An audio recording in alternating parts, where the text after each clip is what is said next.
기독교 역사 가운데 예수님에 관한 많은 소문과 논란의 주제들이 있지만 그 중에 가장 핫한 이슈는 예수님의 부활에 관한 것일 것입니다. 근데 그 예수님의 부활에 관련하여 아주 오랫동안 그 논란거리가 되었던 유물이 하나 있습니다. 여러분들이 한 번쯤은 들어보셨을 것 같은데 그것은 바로 토리노의 수위라는 것입니다. 예수님이 돌아가시고 나서 아리마대 요셉에 의해 장사되실 때 입혀졌던 그 수의로 알려져 있는데요. 이 수의는 14세기 중반 십자군 출신의 프랑스 귀족을 통해 세상에 알려지게 되었고 그가 설립했던 그 프랑스 리데이 성당에서 최초로 공개가 됩니다. 그러다가 이탈리아의 샤보이 왕가에서 그 수의를 이제 인계받게 되는데 당시 이탈리아의 수도였던 그 샹베리 그 성당에서 화재가 나면서 그 수도를 토리노로 옮기게 되었고 수의도 함께 옮겨지게 됩니다. 그 이후 지금까지 그 토리노에 있는 성 요한 대성당의 수의가 보관되면서 이 수의를 토리노의 수의, 토리노 수의로 불려지게 되었습니다. 사실 그 당시만 해도 이 수의에는 큰 관심이 없었습니다. 그러다가 19세기 와서야 우연한 기회에 이 수의가 큰 주목을 받게 되는데 1898년 변호사이자 아마추어 사진 작가였던 세콘도 피아라는 사람이 당시 그 토리노 성당에서 이 수의를 공개한 이 전시회를 가서 보게 됩니다. 그때 성당에서 수의를 유심히 바라보던 이 피아는 그 천의 중앙에서 희미하게 비춰오는 이상한 형상 같은 것을 목격하게 됩니다. 그래서 그의 눈에는 이것이 마치 머리, 몸통, 다리로 나누어진 꼭 사람의 형상처럼 보여졌고 이것의 이상함을 느꼈던 그는 성당 측에 이야기를 해서 그 수의에 대해 정밀 사진을 촬영해보고 싶다고 요청을 하게 됩니다.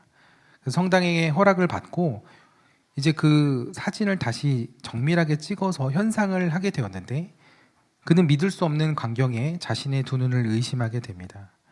면밀한 관찰을 위해서 그걸 현상할 때 음영을 반전시키는 그런 촬영 기법으로 그것들을 이제 현상하게 되었는데 그것을 현상한 모습이 이렇게 나왔습니다.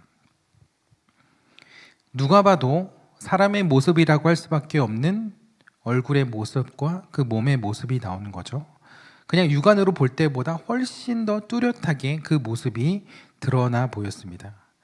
얼굴에 난 수염도 보였고 몸의 형태와 또 손가락과 뼈 마디들이 아주 선명하게 보였습니다. 이로 인해 토리노 수위에 비춰진 그 형상이 바로 예수님의 형상이라는 소문이 돌기 시작했고 당시 이 소식에 전 세계가 난리가 났습니다. 특히 종교계에서는 이 사실의 흥분을 감출 수가 없었습니다. 그런데 이것이 정말 예수님이 입으셨던 수의였을까요? 분명한 것은 그 천에서는 어떠한 다른 화학적 물질이 검출되지 않았고 그런 것이 검출되지 않았다는 것은 수의의 형상이 누군가에 의해 인위적으로 그려진 것이 아니라는 것, 그것이 과학적 검증을 통해 분명한 결론으로 나오게 됩니다. 무엇보다 수의에 묻어있던 혈흔 그리고 그 혈흔의 자리들이 예수님이 피 흘리신 곳과 일치했다는 거죠. 근데 인체 해부학적으로 정확하게 그 위치가 맞아 떨어진다는 거예요. 1300년 당시의 의학 기술로는 이 정도로 인체를 파악하기가 어려웠기 때문에 이것은 조작이 불가능하다라는 그런 의견과 주장이 나오게 됩니다. 그래서 토리노 수의가 예수님이 입으셨던 수의라는 것에 더 이상의 의심할 여지가 없어 보였습니다. 근데 그러던 중에 1988년 미국의 애리조나대와 옥스포드대 그리고 스위스 연방공대가 이 토리노 수의에 대한 공동 연구를 함께 진행한 후에 이렇게 발표를 했습니다. 토리노 수의는 가짜입니다.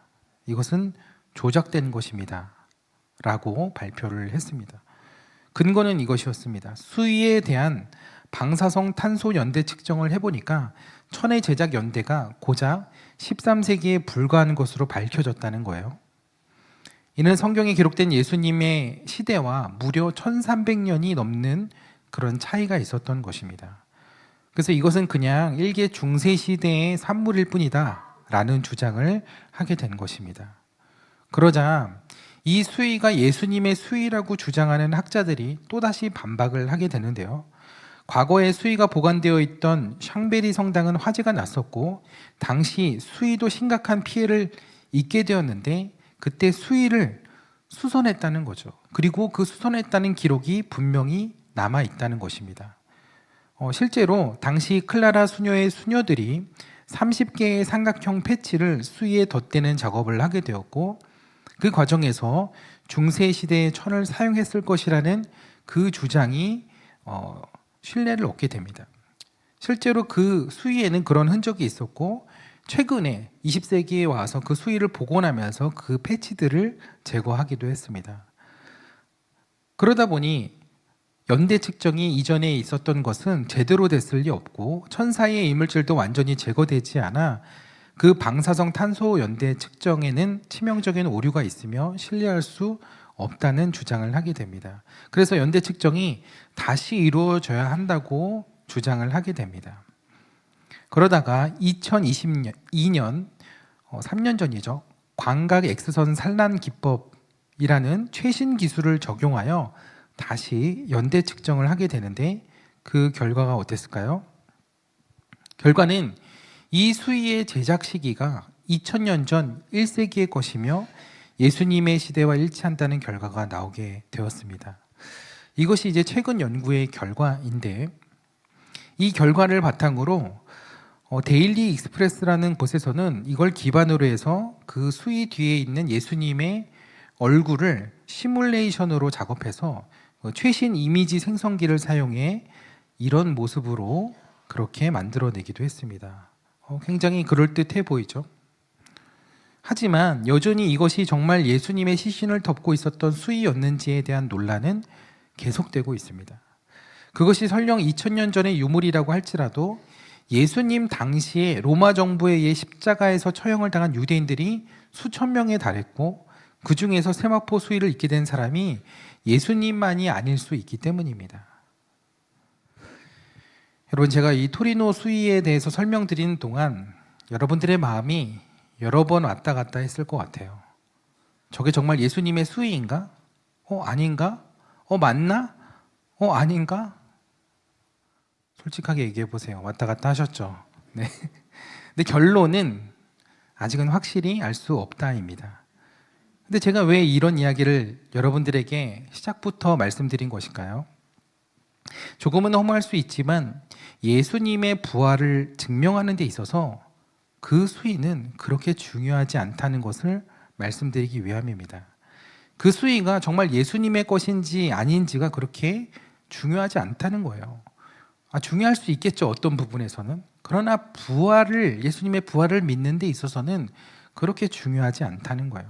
토리노 수위가 예수님의 것이라고 해서 예수님의 부활을 온전히 증명할 수 없으며 그 수위가 예수님의 것이 아니라고 해서 예수님의 부활을 온전히 부정하는 증거도 될 수 없기 때문이에요.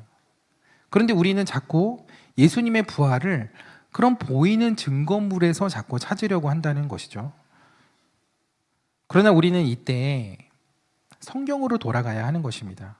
성경에서 부활을 어떻게 증언하고 증거하고 있냐가 중요하기 때문입니다. 바울은 예수님이 부활하셨고 그래서 지금도 살아계신 분이라는 것을 증거물로 설명한 적이 단 한 번도 없습니다. 여러분, 부활에 대해 최초로 기록한 성경은 고린도전서입니다. 우리는 복음서보다 한참 뒤에 있으니까 고린도전서가 나중에 쓰여질 것이라고 생각하지만 사실은 고린도전서는 복음서보다 훨씬 더 먼저 수십 년 전 더 앞서서 쓰여졌습니다. 즉 고린도전서는 부활을 언급하고 있는 성경 중에서 예수님의 부활 사건과 가장 가까운 시기에 기록된 성경이라고 할 수 있습니다.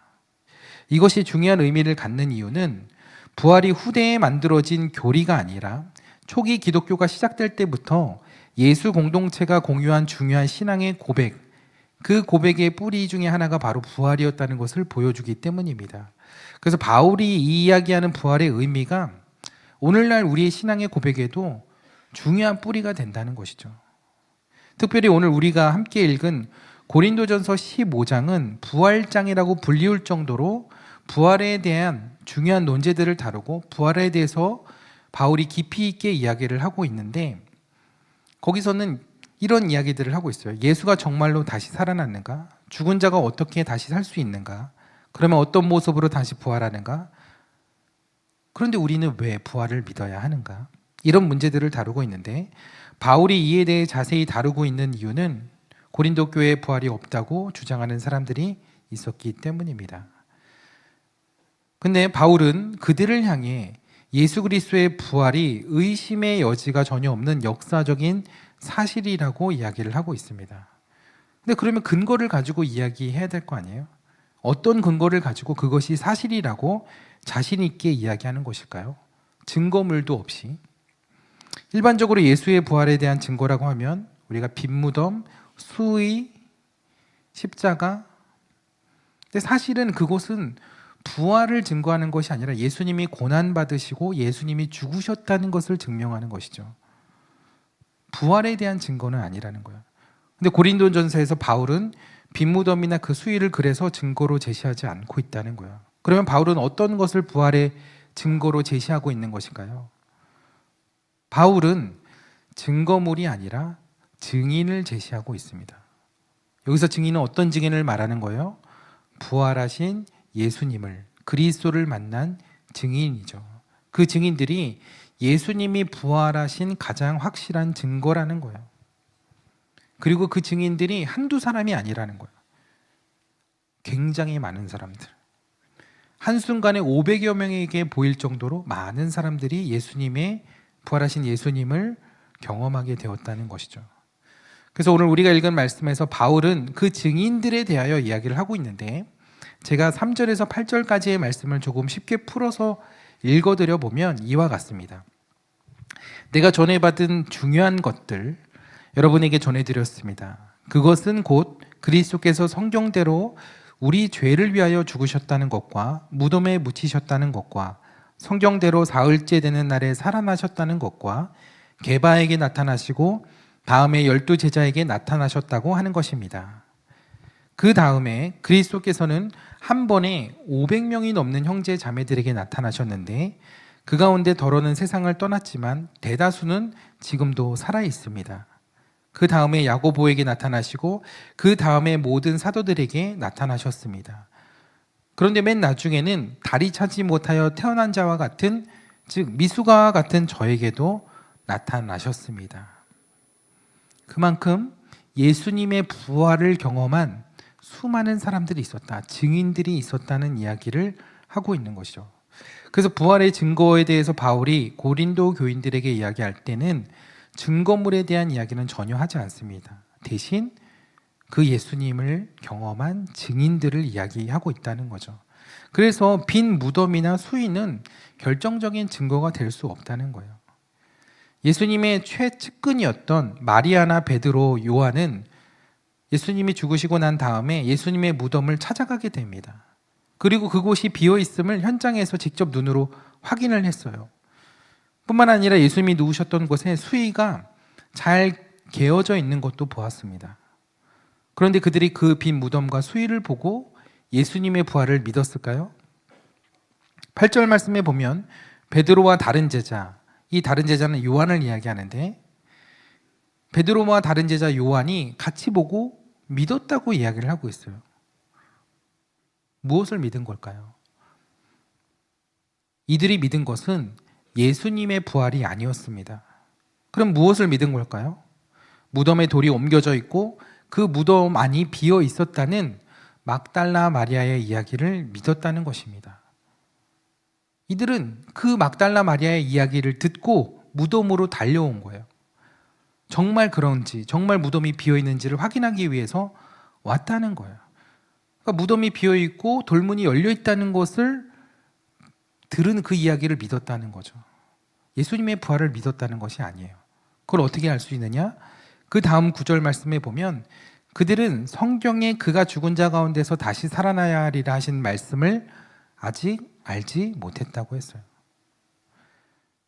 빈 무덤과 수위를 처음으로 목격한 마리아, 그는 누군가 예수님의 시신이 도난당한 것으로 생각을 했습니다. 그래서 마리아는 무덤 밖에 서서 울고 있었던 거예요.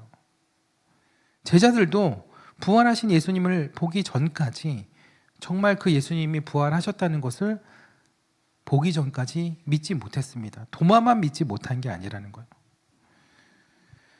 우리는 예수님의 부활에 대해 너무 잘 알고 있기 때문에 부활에 대해 자연스럽게 받아들이지만 제자들은 그렇지 않았어요. 그들은 부활에 대해 상상하지도 못했습니다.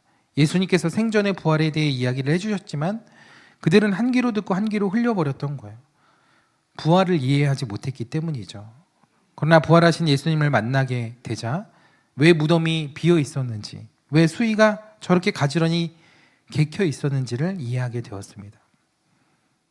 그런데 제자들이 그 부활하신 예수님을 만나게 되자 그들이 달라지게 됩니다. 그들은 그때부터 주님의 부활을 증거하는 증인이 됩니다. 그렇게 주님을 배신하고 숨어 다녔던 베드로가 부활하신 주님을 담대하게 전하기 시작하는 거예요. 부활하신 주님을 만난 베드로가 전혀 다른 사람이 되었다는 거예요. 결국 부활의 결정적인 증거, 그것은 빈 무덤도 수의도 아니었습니다.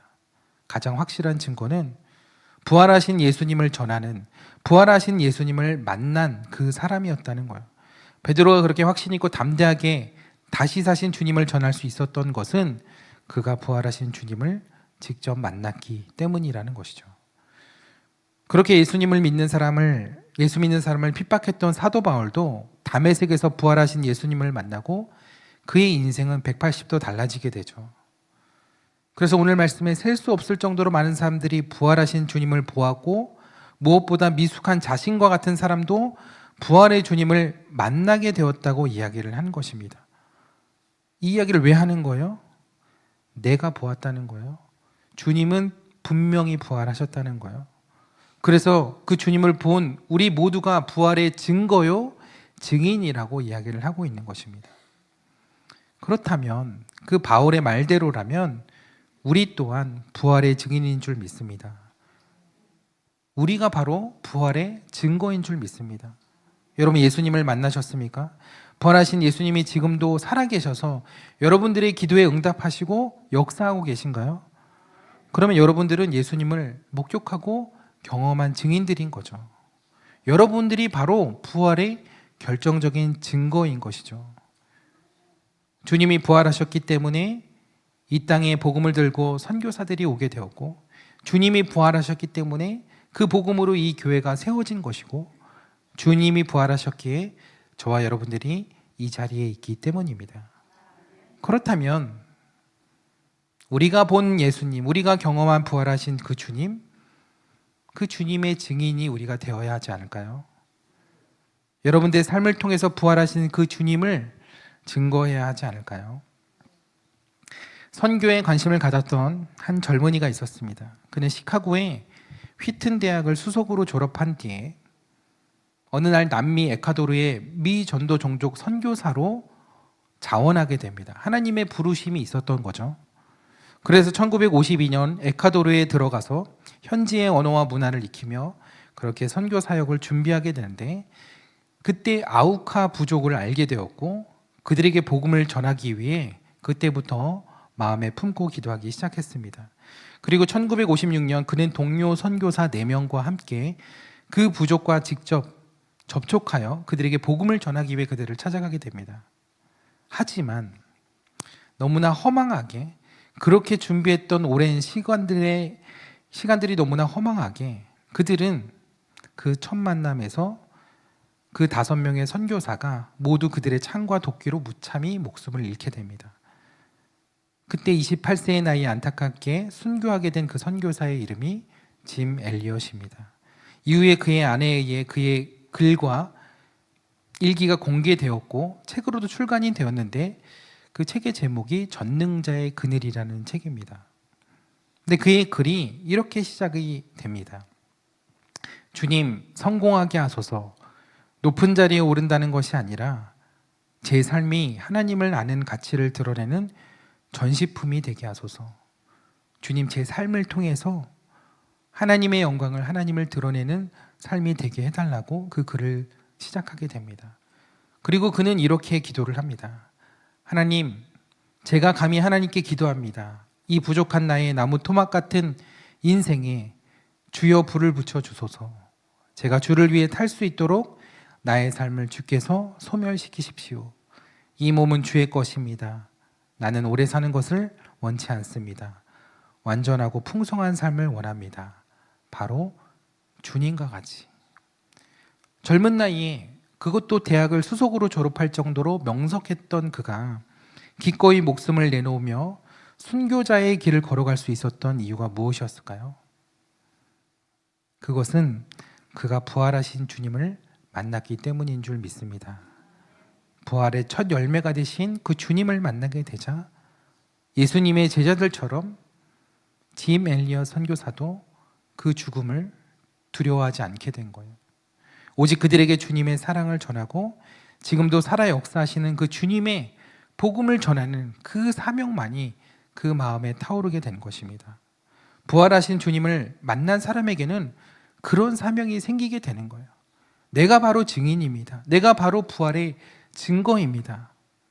이걸 전하고 싶어 하게 된다는 것이죠. 그런데 더 놀라운 사실은 그의 아내 엘리자베스 엘리엇은 1년 뒤에 남편을 죽인 그 부족을 찾아갑니다. 왜 그랬을까요? 복수하려고 갔을까요? 그때 왜 남편 보자마자 죽였냐고 따지러 갔을까요? 아니에요. 오히려 그들에게 복음을 전하기 위해 간 것입니다. 그녀는 그곳에서 내가 누구인지 얘기도 안 하고 아무 말 하지 않고 묵묵히 5년을 지내며 의료와 복음을 가지고 그들에게 사랑을 전합니다. 그리고 5년 뒤에 이제 다시 돌아가려고 그 부족을 잠시 떠나려고 준비를 하게 되는데 아우카 부족의 추장이 그녀에게 묻습니다. 도대체 당신은 누구이길래 우리에게 이런 사랑을 베풀어 주신 것입니까? 그때 엘리자베스가 이야기합니다. 나는 당신들이 5년 전에 죽였던 그 남자의 아내입니다. 남편이 당신들을 향해 가지고 있던 그 사랑을 다시 전하기 위해 제가 이곳에 왔던 것입니다. 그 후에 그 부족이 뜨거운 주님의 사랑을 경험하게 되고 그 마을에 수백 개의 교회가 세워지게 됩니다. 그리고 짐 엘리엇의 아들이 그 마을 교회의 담임 목사가 됩니다. 더 놀라운 것은 그 교회와 장로와 교사로 섬기는 그 중직자들이 바로 그 짐 엘리엇과 그의 친구들을 죽였던 사람이라는 거예요. 여러분, 어떻게 이런 일이 가능할 수 있을까요? 그들은 부활하신 주님을 만난 사람들이었기 때문입니다. 여러분, 이것이 부활의 증거가 아니라면 무엇이 부활의 증거일까요? 예수님이 죽으신 지 2000년이나 지났는데 이들이 무엇 때문에 그렇게 젊은 목숨을 바쳐 이 부족을 위해 기도하고 섬길 수 있었냐는 거예요. 남편을 죽이고 아빠를 죽인 그 원수를 어떻게 다시 찾아가서 용서하기도 힘든데 어떻게 그 사람들을 사랑하고 섬길 수 있었냐는 거예요. 그것은 그들이 우리 자신을 위해 죽으시고 부활하신 주님을 만났기 때문이라는 거죠. 나를 위해서 죽으시고 부활하신 그 주님을 보았기 때문이라는 거예요. 주님은 2000년 전에 십자가에서 죽으신 것에서 끝이 나신 것이 아니라는 거예요. 지금도 살아계셔서 우리를 찾아와 주시고 만나 주시는 주님이신 줄 믿습니다. 그분은 부활하신 주님이십니다. 부활의 주님은 지금도 살아계셔서 저와 여러분들의 삶에 역사하시는 주님이 되시는 줄 믿습니다. 그 부활의 주님은 여러분들의 가정에도, 여러분의 남편과 아내에게도, 여러분들의 부모님과 자녀들에게도 여전히 일하고 계신 주님이신 줄 믿습니다. 여러분, 그 주님을 진실로 만나게 되기를 축복합니다. 그리고 그 주님을 증거하는 증인의 복된 삶을 살아갈 수 있는 여러분 모두가 되시기를 또한 축복합니다. 증인의 삶은 다른 게 아니죠. 우리가 그 주님을 보고 경험한 대로 전하는 것, 그것이 증인의 사명입니다. 내가 보고 경험한 것보다 더 확실한 것이 어디 있겠어요? 그래서 저와 여러분들이 부활의 결정적인 증거이며 증인들입니다. 다른 그 어떤 것도 비교할 수 없는 우리가 확실한 주님의 살아계심의 증거이며 우리가 증인들인 줄 믿습니다. 그래서 우리는 우리의 삶으로 그 주님을 나타내야 하는 거예요. 아까 전시품이 되고 싶다고 했던 짐 엘리엇의 그 고백처럼 우리가 세상 사람들에게 보여질 때, 저 사람이 정말 부활하신 주님을 만났구나 라는 증인된 삶을 살아야 한다는 것이죠. 그것이 바로 우리가 주님을 만난 그 순간부터 우리에게 시작되는 사명인 줄 믿습니다. 오늘 그 사명의 길이 새롭게 열리게 되기를 축복합니다. 그래서 내 삶을 통하여 평생에 주님을 증거하는 그 복된 사명의 자리로 나아가시는 저와 여러분들의 복된 삶이 되시기를 주님의 이름으로 축원합니다. 오늘도 지난주처럼 들은 말씀을 한번 영상을 통해서 묵상해 봤으면 좋겠습니다. 그래서 묵상하시면서 영상을 보신 후에 우리 오늘은 합심기도 하지 않고 결단하는 찬양하고 기도하고 마무리하도록 하겠습니다. 영상을 보고 우리 찬양의 자리로 나아가겠습니다.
사랑과 은혜가 많으신 하나님, 우리를 위해 죽으시고 부활하신 주님이 지금도 나에게 살아계신 하나님의 아들이시며 그리스도이심을 믿습니다.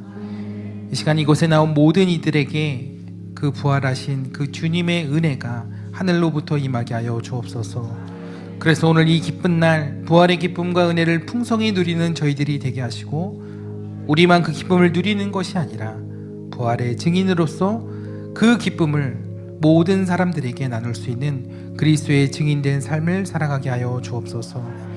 우리에게 주신 그 구원의 은혜를 나만 누리는 것이 아니라 그 하나님 나라의 복과 유업을 우리의 가정과 가문 가운데도 이루어가기를 원합니다. 주님, 우리의 가정 가운데 찾아와 주시고 은혜의 은혜를 더하여 주옵소서. 우리의 가정에서, 우리의 삶에서, 우리의 모든 일터에서 그렇게 그리스도의 증인된 삶을 살아갈 수 있는 저희 모두가 되게 하여 주옵소서.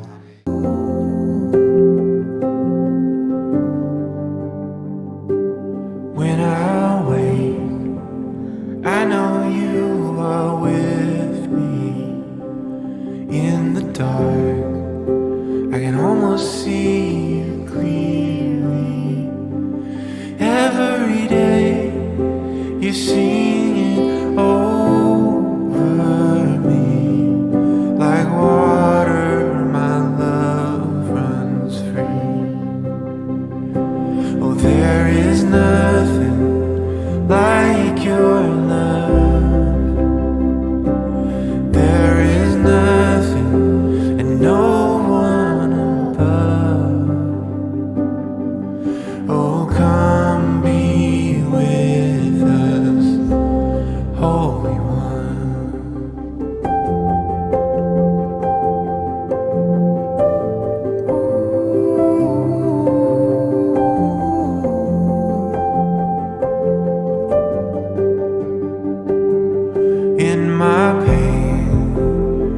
know you can feel it. There I find the comfort in your spirit. And every day you sing it over me. Like water, my love runs free. Oh, there is nothing like your love. There is nothing and no one above. Oh, come be with us, Holy One. Oh, come be with us, Holy One. Anywhere I go, in you I find my home. Anywhere I go, in you I find my home. There is nothing like your love. There is nothing and no one above. Oh, come be with us, Holy One. Oh, come be with us, Holy One. Oh, come be with us, Holy